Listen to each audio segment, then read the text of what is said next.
성경 말씀 에베소서 4장 13절 14절에 있는 말씀을 찾으셔서 우리 같이 함께 한 목소리로 합독하겠습니다. 함께 합독합니다. 우리가 다 하나님의 아들을 믿는 것과 아는 일에 하나가 되어 온전한 사람을 이루어 그리스도의 장성한 분량에 충만한 데까지 이르리니 이는 우리가 이제부터 어린아이가 되지 아니하여 사람의 속임수와 간사한 유혹에 빠져 온갖 교훈의 풍조에 밀려 요동하지 않게 하려 함이라. 아멘. 성경 말씀 이렇게 가슴에 품으시고 함께 고백하겠습니다. 이것은 나의 성경책입니다. 이 성경은 하나님의 말씀입니다. 하나님의 말씀은 우리를 새롭게 하시며 우리를 구원과 생명의 길로 인도해 주십니다. 아멘. 기도하겠습니다. 하나님, 오늘도 우리를 불러주시고 또한 구원과 생명의 말씀으로 하나님 역사하여 주심에 감사합니다.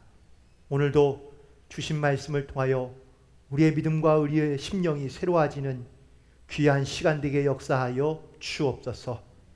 혹은 이 자리에 앉아있든 간에 혹은 각자의 처소나 가정에서 영상으로 예배든지 간에 하나님의 성령이 함께하여 주셔서 같은 마음과 또한 같은 말씀을 듣게 역사하여 주옵시고 그 말씀을 들을 때 우리의 심령이 뜨거워지며 새로워지는 귀한 은혜의 시간이 될 수 있도록 도우시고 역사하여 주옵소서. 모든 것 주께 맡겨오며 예수님의 이름으로 기도드리옵나이다. 아멘. 오늘도 주님 안에서 승리하는 복된 하루가 되시기를 간절히 축원을 드립니다.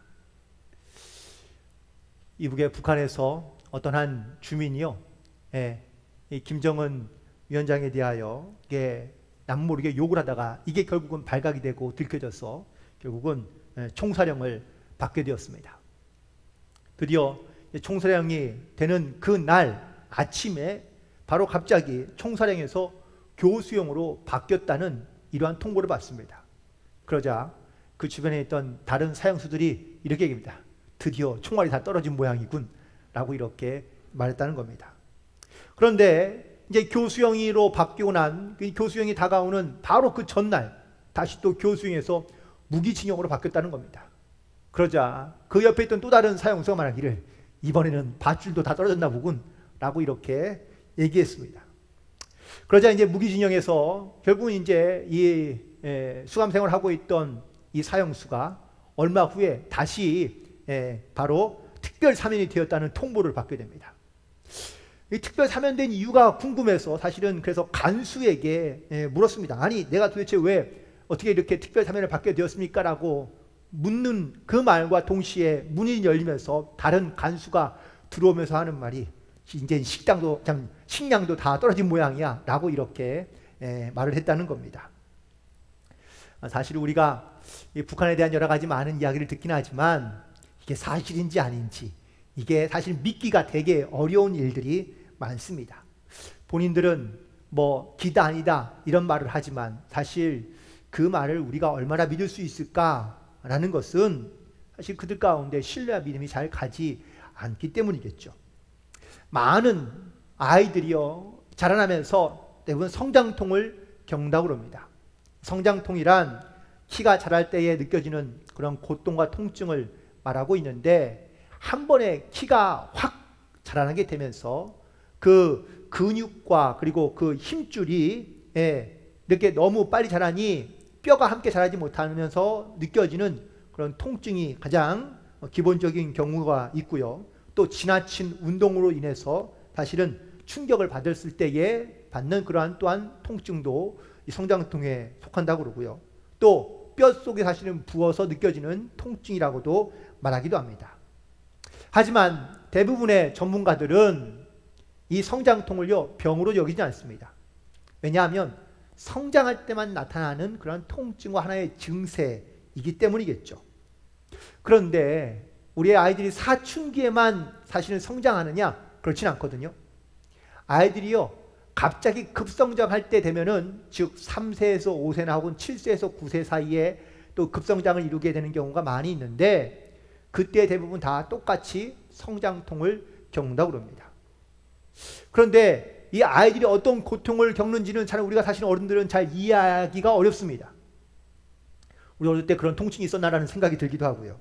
그런데 어른들이 겪는 그 통증과 조금 비견해 본다면 아마 어른들이 겪는 신경통이 바로 이 아이들이 겪는 성장통과 조금 비슷하지 않을까. 그렇다 보면은 아이들이 겪는 그 성장통도요, 나름대로 다 고통과 아픔이 있다는 것이겠죠. 신앙생활을 하면서도 우리 가운데 이런 영적인 성장통을 겪는 경우가 종종 있습니다.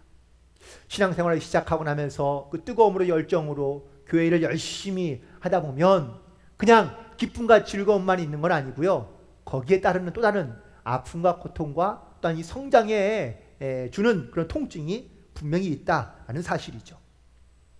성경에서 그 영적인 성장통을 겪고 있는 그런 두 사람의 이야기를 제가 간단하게 나눌 텐데 첫 번째는 바로 다윗이라는 인물입니다.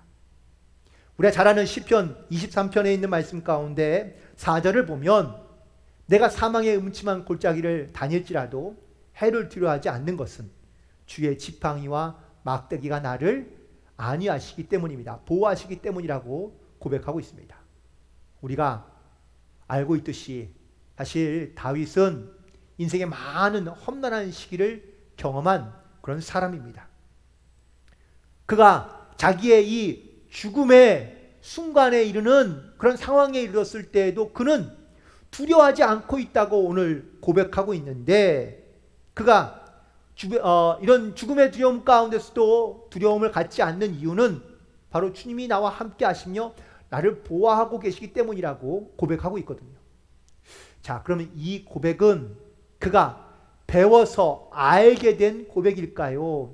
아니면 그가 믿음으로 말미암아 한 고백일까요? 또 다른 사람의 이야기인 바울의 이야기를 함께 나눌 텐데 로마서 8장 35절에 보면 그가 이렇게 고백하고 있습니다. 누가 우리를 그리스도의 사랑에서 끊으리요? 환난이나 공고나 박해나 기근이나 적신이나 위험이나 칼이랴. 바울도 예수를 믿고 난 다음부터 그 가운데 많은 어려움이 있었습니다. 그에게 환난과 곤고와 박해와 또한 기근과 위험과 칼의 위협 등 수많은 위험들이 그를 괴롭히고 힘들게 하고 있는데 그가 고백하고 있는 믿음의 고백은 뭡니까? 누가 우리를 그리스도의 사랑에서 끊을 수 있겠느냐라고 고백하고 있다는 겁니다. 그는 과거 많은 율법을 배우고 또한 가르침을 받은 사람입니다. 그러면 이 고백은 그의 가르침으로부터 오는 고백일까요? 아니면 그의 믿음으로부터 나오는 고백일까요? 오늘 본문에서 바울은 우리 가운데 믿는 것과 아는 것이 하나가 되라고 말씀하고 있습니다. 그래서 저는 이 말씀을 오늘 함께하고 있는 저와 여러분 가운데 묻는 질문으로 사실은 들려지더라고요. 나는 과연 믿는 것과 아는 것이 하나인가? 우리는 대부분 다 신앙생활 하면서 우리가 사실은 아는 만큼 믿거나 아니면 아는 대로 믿음을 가지고 살아가는 경우가 많습니다. 그렇다면 아는 만큼 믿는다면 그건 대부분 다 자기의 알을 더 우선적으로 생각하고 또한 자기의 지식과 혹은 알매 그것이 전부인 것처럼 이게 착각하며 살아가는 경우가 많다는 겁니다. 그래서 철저하게 자기의 아는 것을 따라 살아가며 자기의 아는 것을 선택의 기준으로 삼는 경우들을 볼 수 있고요. 심지어 그 아는 것이 자기의 믿는 것이 되어서 자기가 아는 것만 믿으려고 하며 살아가는 사람들이 주변에 많이 있는 것을 볼 수 있습니다. 그렇다면 믿는 만큼 아는 사람은 과연 무엇이 다를까요?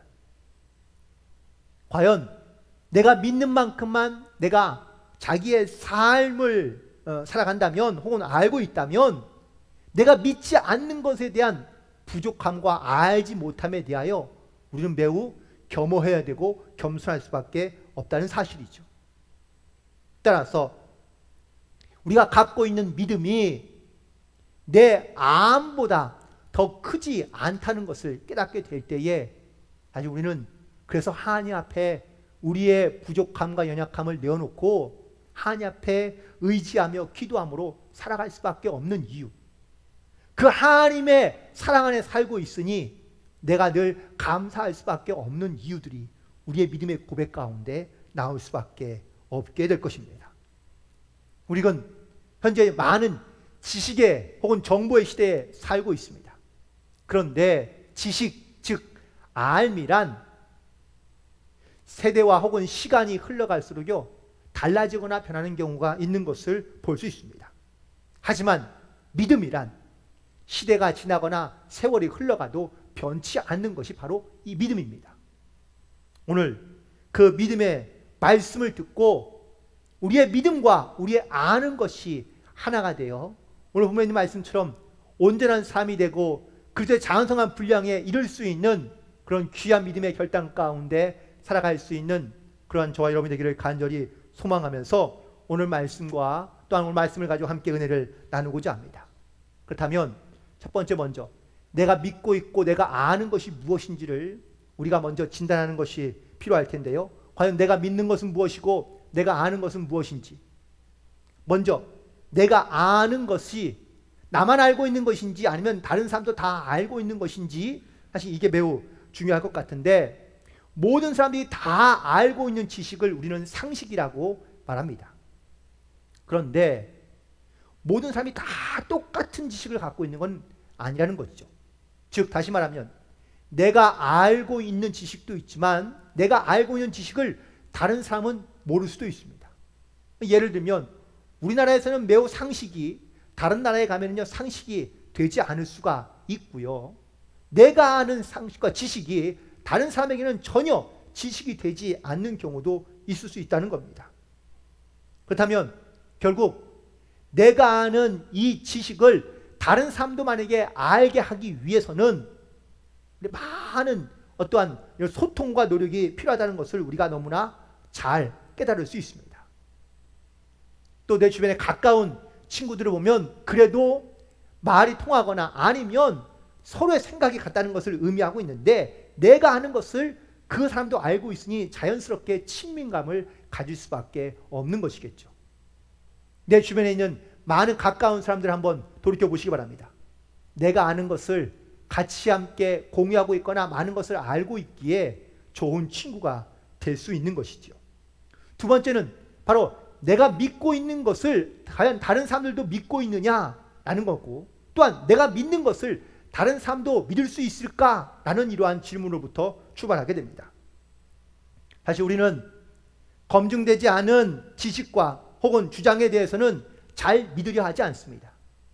나름대로 근거가 있고 혹은 명분이 있으며 이유가 있어야 우린 그 이야기를 신뢰하게 된다는 것이죠. 세상에는 수많은 지식과 혹은 정보들이 있지만 그 모든 것들이 다 신뢰할 만한 것들입니까? 그렇지는 않습니다. 그렇다면 이 수많은 정보들과 혹은 지식들 가운데 우리가 믿을 만한 것들을 분별하는 것이 이것이 지혜이겠죠. 가끔은 내가 믿고 있다고 혹은 내가 믿고 싶다고 다른 사람들도 역시 똑같이 믿거나 믿을 수 있는 건 아닙니다. 그렇기 때문에 내가 믿는 것을 다른 사람이 믿게 하기 위해서는요 사실은 많은 노력과 희생이 필요하다는 것은 분명한 사실이겠죠. 예수님에게는 예수님을 쫓아다니던 수많은 사람들이 있었습니다. 그 중에 특별히 제자 12명이 있었는데 과연 이 제자들은 예수님을 아는 만큼 믿었을까요? 아니면 믿는 만큼 알았을까요? 그들의 처음 모습을 보면은 그들은요 예수님께서 그들 가운데 말씀도 해주시고 기적과 이적을 보여주실 때마다 그들은 예수님을 잘 안다고 혹은 믿는다고 고백했습니다. 그런데 예수님이 십자가에 돌아가시는 그날 제자들은 다 예수님의 곁을 도망가고 말았습니다. 그 이유는 뭘까요?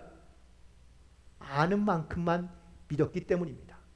예수님이 중간중간마다 3번이나 내가 죽었다가 다시 3일 만에 다시 살아난다고 말씀해 주셨지만 그 말씀을 알아듣긴 했지만 믿지 않았기 때문에 결국은 그들은 예수님을 다 도망할 수밖에 없었던 것이죠.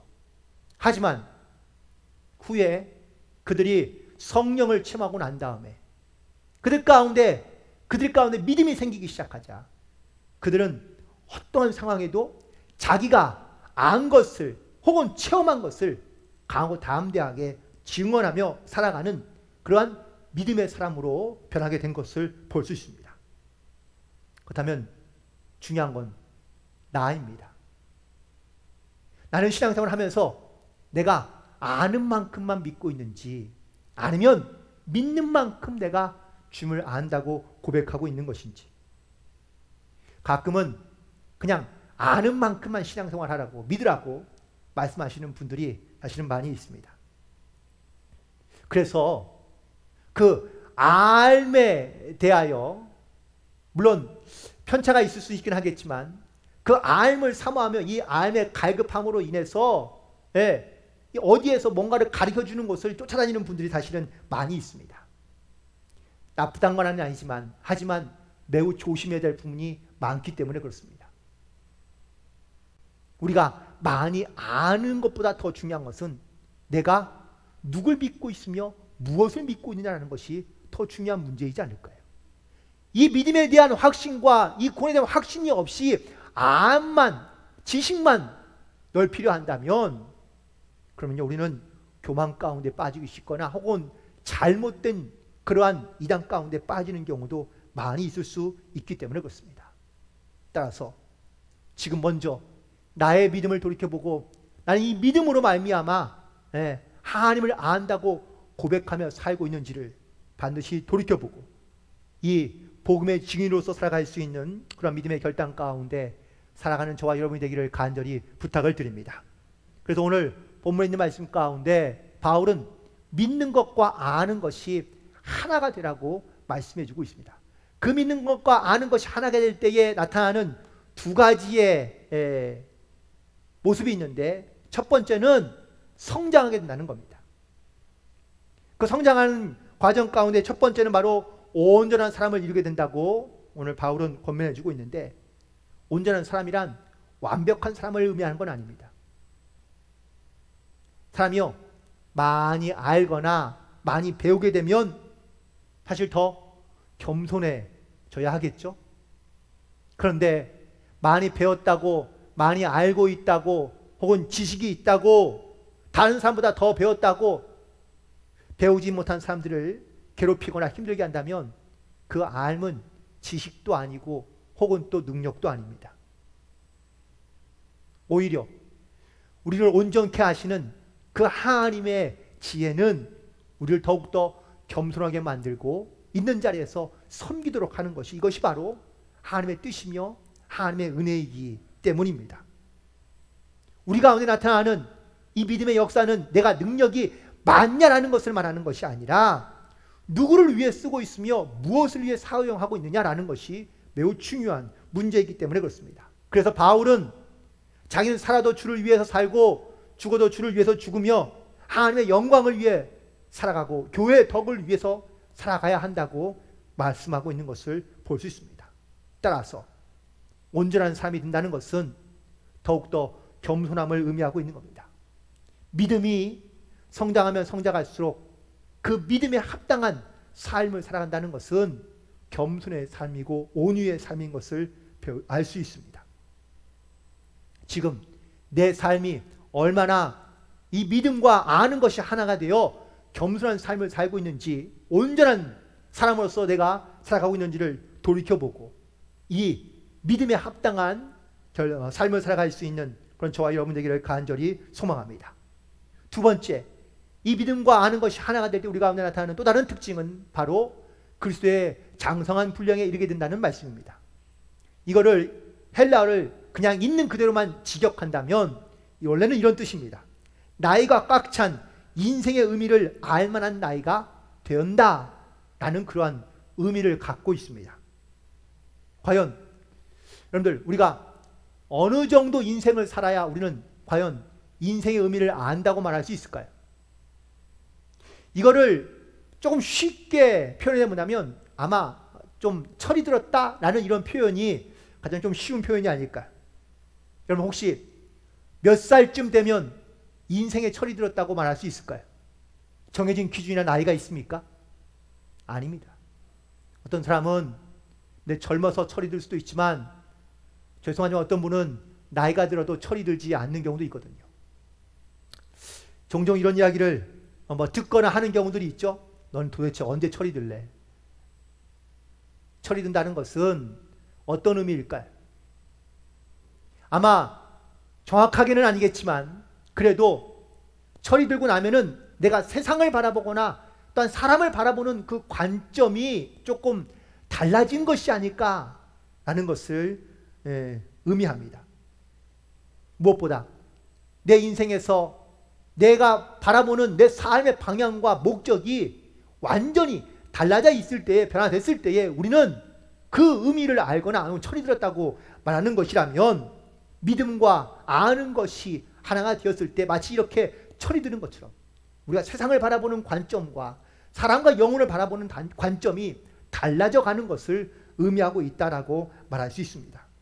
그래서 이 인생 의미를 깨닫게 될 때에 우리는요, 그래서 예수님의 제자의 삶을 살아갈 수 있게 된다는 사실입니다. 제자란 스승의 가르침을 따라 배우고 혹은 또 습득해서 그 배운 대로 살아가는 것을 의미하고 또한 그런 사람들을 제자라고 말하거든요. 요한복음 13장 35절에서 예수님께서 말씀하시기를 너희가 서로 사랑하면 이로써 모든 사람이 너희가 내 제자인 줄 알리라 라고 말씀해 주십니다. 결국 제자들에게 이 서로 사랑하라는 말씀을 해 주시면서 내 제자가 되어라고 말씀하고 있는 것을 볼 수 있습니다. 우리는 주님의 제자들입니다. 그의 말씀을 지키며 그의 말씀을 따라 순종하며 살아가는 것이 제자의 본분이라면 우리가 함께 서로 사랑하며 살아가는 것이 이것이 바로 주의 계명을 지키는 일이고 또한 주의 말씀을 따라 살아가는 제자의 본분인 줄로 믿습니다. 그리고 두 번째는 바로 그리스도의 증인이 된다는 사실입니다.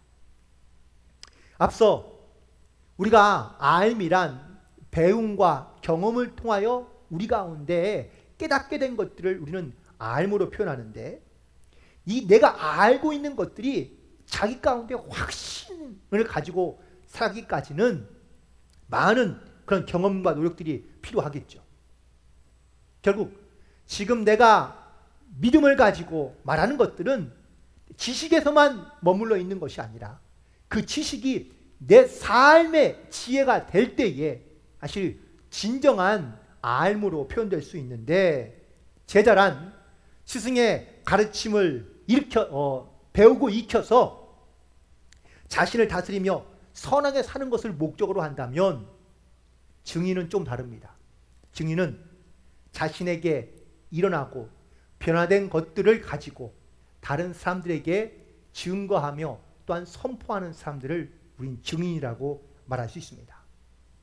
그렇다면 우리는요, 믿음과 아는 것이 하나가 되어서 제자의 삶을 살아가는 것으로 그치지 말고 증인의 삶을 살아갈 수 있는 그러한 영적인 결단 가운데 나아가야 될 줄 믿습니다. 그리고 두 번째 우리 가운데 주시는 이 바울의 권면은 믿음과 아는 것이 하나가 되어 우리의 삶을 살아갈 때에 흔들리지 않는 믿음을 가지고 살아가라고 말해주고 있습니다. 왜냐하면 우리가 믿음과 아는 것이 하나가 되어 살아갈 때에 반드시 우리 가운데 찾아오는 것 중에 하나가 바로 영적인 시험과 도전이거든요. 그냥 믿는 것과 아는 것이 하나가 잘 연결되어서 아무런 문제 없이 살아갈 것 같지만 아니요.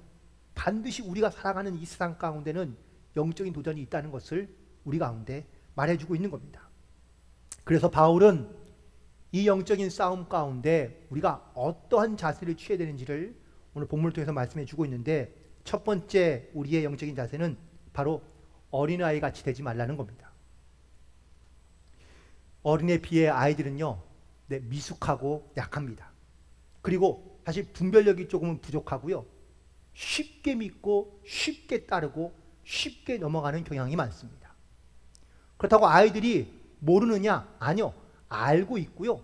나름대로 자기도 역시 어떤 것에 대한 확신을 가지고 살아가긴 하지만 여전히 아이는 아이입니다. 그래서 이 아이와 같은 신앙을 갖고 있으면요, 쉽게 동요되고 쉽게 따라가고 쉽게 넘어지는 경우가 많기에, 그래서 믿음과 아는 것을 분명하게 하고 어린아이 같지 않은 신앙을 가지라고 우리 가운데 권면하고 있는 겁니다. 두 번째 권면은 속임수와 유혹에 빠지지 말라는 권면입니다.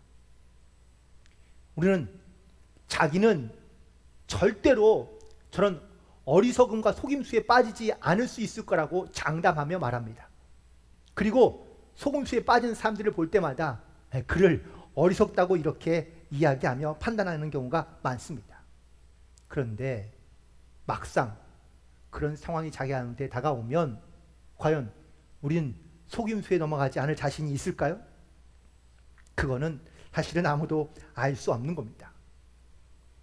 하지만 이 속임수와 유혹을 이겨낼 수 있는 방법이 있다면 바로 내가 믿는 것과 아는 것이 확실하게 하나가 되어 있다면 그런 유혹과 속임수로부터 이겨낼 수 있다는 것을 말해주고 있습니다. 특별히 우리의 영적인 싸움 가운데 사단과 악한 영들은요, 우리를 믿는 것과 아는 것에서부터 분리시키려고 노력합니다. 그래서 때로는 믿는 것과 아는 것을 완전히 반대되는 개념으로 생각하게 만들고 그것이 하나 되지 못하도록 하는 것이 이것이 바로 사단과 악한 영들의 영적 싸움입니다.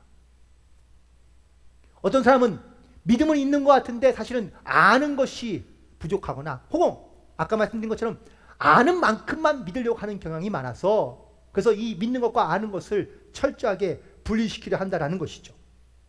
그리고 이것이 분리되기 시작하면 우리는 쉽게 속임수와 유혹 가운데 넘어갈 수밖에 없는 경우가 많다는 겁니다. 그래서 믿는 것과 아는 것이 하나가 되어 절대로 흔들리지 말라고 우리 가운데 말씀하고 있는 겁니다. 그리고 세 번째 권면은 세상의 교훈과 풍조에 끌려다니지 말라고 권면하고 있습니다. 세상의 교훈과 풍조는요, 우리를 끌려다니게끔 만드는 그러한 것들을 의미하고 있습니다. 즉 세상의 교훈과 풍조들이란 과연 뭘까요? 네, 인기나 성공이나 부와 명예 혹은 또 물질, 이 모든 것들을 다 세상의 교훈과 풍조라고, 혹은 또 어떠한 사상이나 이념과 혹은 또 어떠한 주의를 말하고 있는데, 이런 것들을 쫓다 보면 사실 내가 지금 어디에 있는지 못하고 있는지를 우리가 분별하지 못할 경우가 많습니다. 우리의 믿음과 알미 하나가 될 때 우리가 이 세상의 교훈과 풍조 가운데 끌려다니지 않을 수 있다고 바울은 말하고 있는데, 세상에 끌려다니지 않는 것만 말하는 것이 아니라 지금 우리 가운데 이 세상에서 빛과 소금이 되라고 말씀해 주고 있거든요. 우리 세상을 살아가면서 영적으로 분리시키면서 이 세상을 거부하거나 이 세상을 외면하며 살아가려고 말씀하시는 것이 아니라 오히려 그 세상 속에서 그리스도인으로서의 존재감을 반드시 드러내며 살아가라고 우리 가운데 말씀하고 있다는 사실입니다.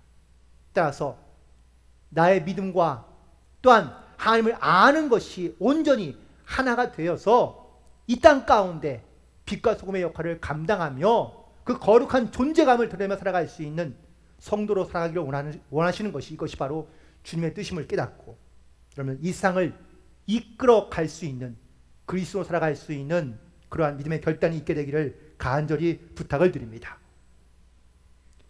욥기라는 책을 보면 그 욥의 이야기가 많이 등장하고 있는데, 그 욥의 마지막 장에 보면 욥이 하나님 앞에 이렇게 고백하는 장면이 등장합니다. 내가 주께 대하여 귀로 듣기만 하였사오나 이제는 눈으로 주를 배움나이다. 이전까지의 욥은요, 하나님에 대하여 많이 아는 사람이었다고 그는 스스로 말하고 자랑하고 있습니다. 그래서 그의 지식의 수준은 남을 가르칠만 하고 또한 나름대로 견고했으며 또한 남에게 영향을 끼칠 만한 그러한 사람으로서 살아갔던 것이 분명합니다. 그런데 그에게 원치 않고 예상치 않았던 고난이 다가오기 시작하자 그는 자기의 알므로 하나님에 대하여 판단하거나 혹은 또 자기의 아는 만큼만 믿음으로 고백하고 있는 것을 볼 수 있습니다. 결국 그가 나중에 이 자기의 알미 얼마나 교만했던 것임을 하나님이 깨닫게 하시자 그가 나중에 맨 마지막 부분에 이렇게 고백하고 있는 겁니다. 내가 이전까지는 귀로만 들었던 하나님, 즉 자기의 지식과 자기의 경험과 자기의 배움을 통하여 알았던 하나님, 하지만 이제는 눈으로 직접 주를 배웁니다라고 고백하는 이것은 내가 아는 만큼 믿었던 하나님에서 내가 이제는 믿는 만큼 하나님을 알아가는 자로 살겠습니다라는 이러한 믿음의 고백인 것을 알 수 있습니다. 말씀을 정리해 보면 즉 지식과 혹은 배움이요 우리의 삶을 변화시킬 수 있을까요? 네, 물론 가능합니다. 어느 정도는요. 하지만 내 삶의 인생 전체를 다 바꾸지는 못합니다. 알므로 세상을 살아가는 사람들이 많지만 그 알문요 또 다른 알므로 말미암아 지식으로 말미암아 그 알미 내 지식이 부끄러움을 당하는 경우들이 많이 생기기 때문에 그렇습니다. 우리는 알므로 믿는 것이 아니라 믿음으로 하나님을 더 깊이 있게 알아갈 수 있는 그러한 영적인 자세를 가지고 살아가야 될 줄로 믿습니다. 알매 믿음이 더해지고 믿음 안에 알미 하나가 되어 살기 시작하면 우리의 삶에 다양한 변화들이 일어나기 시작하고 또한 이 체험들을 가지고 다른 믿지 않는 사람들 가운데 이 변화의 증거에 대하여 설명하거나 아니면 증거하게 되고 증언할 수 있게 된다는 사실입니다. 그래서 오늘 본문에서 바울은 우리 가운데 권면합니다. 믿는 것과 아는 것이 하나가 되기를. 그래서 그 믿는 것과 아는 것이 하나가 되어 우리가 하나님의 그리스도의 장성한 분량에 이르기까지 온전한 삶이 되기까지 성장하라고 우리 가운데 말하고 있고요. 그리고 우리 가운데 조심해야 될 것들, 경계될 것들, 흔들리지 말아야 할 것들을 우리 가운데 말하면서 어린아이 같은 신앙으로 살지 말고 그리고 세상의 속임수와 유혹 가운데 빠지지 말며 세상의 교훈과 풍족 가운데 빠지지 말라고 흔들리지 말라고 요동치지 말라고 우리 가운데 권면하고 있는 것을 볼 수 있습니다.